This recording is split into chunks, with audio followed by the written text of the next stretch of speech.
durul, bir ara ver.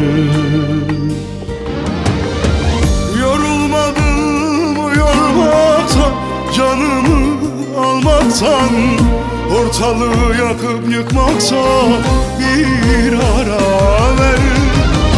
Gücüm tükeniyor, ruhum isyan ediyor, bu zulüm çekilmiyor, bir ara ver.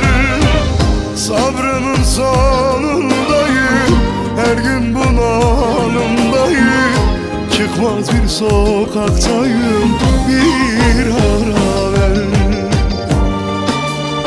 Gücüm tükeniyor, ruhum isyan ediyor, Allahsızın kızı bu zulüm çekilmiyor, yeter artık.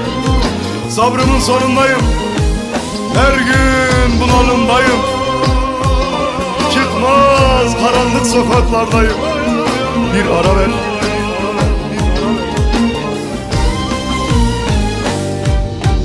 Dur artık, durul, bir ara ver. Kendini de tüketme, beni de tüketme, tertemiz mazimizi kirletme.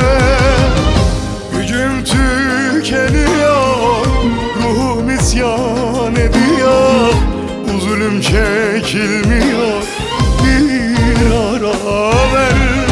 Sabrımın sonundayım, her gün bunalımdayım, çıkmaz bir sokaktayım, bir ara ver.